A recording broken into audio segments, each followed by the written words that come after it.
everybody. This is Vlad from OG Talk and Lauren Passell, our new co-host, and we hope we're going to do a good show together. And Lauren, why don't you say what we're trying to accomplish? Well, we are doing these special mini episodes because we, Vlad and I both are in the East Village in New York City. We care about the neighborhood, and we just want to check in with our neighbors and see during this quarantine how New Yorkers are doing, how the world is doing, how everyone's doing. So we're checking in with people every once in a while and saying, like, who are you living with? How are you doing? How are you making it through the day? We just want to get a window into people's lives that we care about, and we want to show you into that window as well.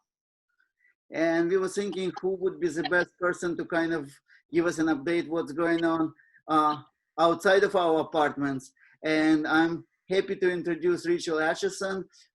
She's strategist from Brooklyn Borough President Office. And please update us about what's going on in the world and in your life. Yeah, so I have been very busy.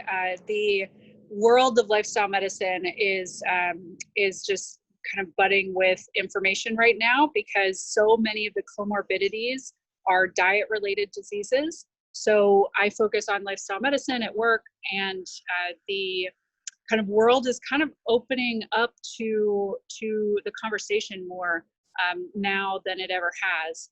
So we just released a PSA with 51 plant-based doctors talking about how things you can do today are stop smoking, take your regular drug regimen that your doctor's prescribed, and eat a plant-based diet. So these are a couple of things that we're doing at work. We're distributing thousands of PPE, personal protective equipment, as well as meals to our first responders through our Feeding First Responders initiative. So I am keeping very, very busy. It is busier than I would say normal, which is crazy to think. And I've seen Mr. Adams very hands-on. He's meeting people, he's bringing equipment himself. Is he involved as it looks like? Yeah, he's on the ground every single day distributing PPE to mostly NYCHA facilities, apartment buildings throughout the city that have really not gotten as much attention as they deserve.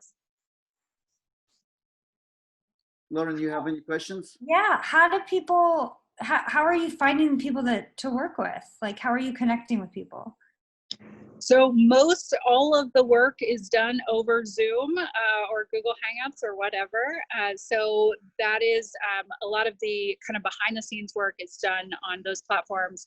And then, distributing the PPE, distributing the meals.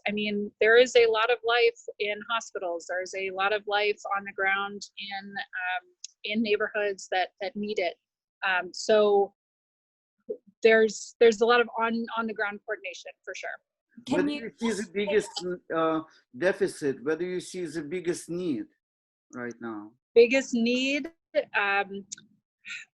besides a lot more education around some of the lifestyle modifications that would probably help decrease the comorbidities. I would say we need PPE on the ground. We're in need of food on the ground as well. A lot of seniors are finding it hard to. They don't want to leave their apartment if they can help it, but they have to because of food. So there's a lot of food insecurity questions that have arisen through this time as well. Can you just take us through, like, I'm sure no 2 days are really the same, but like, what is a day in the life of Rachel like? You're right. No 2 days are the same. So I've been very upfront about my depression on a previous episode of OG Talks. But I was struggling for about 3 weeks with a very heavy depressive episode. So from about the middle of March through the beginning of December, I was having a really, really rough time. And I turned a corner. Last Friday was like my first day kind of back, if you will. And I'm feeling so much better. So I'll take you through a day post that depressive episode. So today, for instance, I woke up 7 a.m., got on the train by 7:30 so that I could be handing out masks at the train station at Brooklyn Borough Hall near J Street Metro Tech. And then I have probably been on 40 calls today, organizing various things, anything from we have a partnership with Modern Love to get plant-based meals to hospitals, starting a partnership with Support and Feed.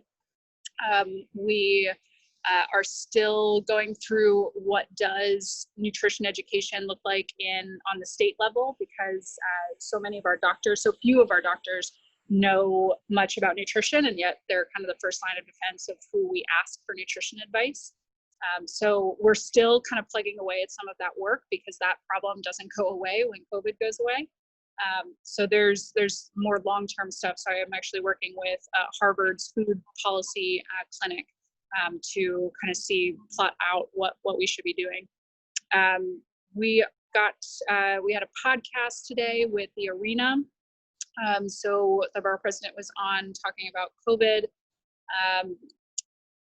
I'm trying to run through the calls. Tonight we have a Meatless Monday recipe sharing session over Zoom with the borough president. So I've just been organizing kind of how that event looks. And then tonight so it's at 8 p.m. tonight. Tonight at 9 p.m. The borough president is hopping on another call with some folks in the African American community to talk specifically about racial disparities as it relates to food policy. We have been posting a lot on meditation. I think I had 2 calls with principals about mindfulness and meditation. And there's about looks like a busy day, yeah. Remember. So a lot of people are finding themselves with extra time and too much time. So are you glad you're so busy? Do you wish, what do you, how do you feel about being so busy? So my depression is one where I am very happy when I am busy, because kind of an idle mind is just not the best place for me. So for me in particular, I'm very happy I'm busy, but to each their own. I have some friends who are loving this, who are to telecommute, and I personally do not like a lot of the social isolation. I'm so excited to go to Organic Grill and see people for dinner and just kind of have that be in my life again. But I do hope, from a societal perspective, I do hope we don't go back to normal. I think that phrase is one that, going back is not a good thing. People have been in a bad place for a while. So I don't hope we return to normal. But I do hope that, I'm excited for the social aspect that I think we're all craving. I agree with you. I also think that it's kind of a time for reset, and it's almost like metaphorically everybody's kind of punished and sitting in their own room like we were in childhood, just kind of to reflect on what we did wrong, and hopefully we are not going back to our old ways. Tell me, anything exciting, anything positive that you see from the day it started and now, like a progress that was made over this period of time? So I think and obviously I work with the city, I work with the Brooklyn Borough President's team. We have been pushing the city to take nutrition more seriously. And we published a few op-eds on this topic. And we have definitely received some signals from the city that they want to take it more seriously. There's just it is a long path. So there's no project that I think, okay, check, I'm done. But there is headway being made with various projects. So nothing I can report as of yet. Rachel, thank you very much for your work. I know, especially with your personal struggles that you're going through, and you take time and effort to help others. That's really sign of compassion and your passion to what you do. Thank you very much. I know you always work very hard. You're very kind, and Yeah. I look forward to giving you a big hug when I can. So talk to you later. Thank Bye. you very much. We hope to hear more from you. Thank you, Rachel. Thank you, Lauren. And it's OG Talk mini series. And thank you very much, guys.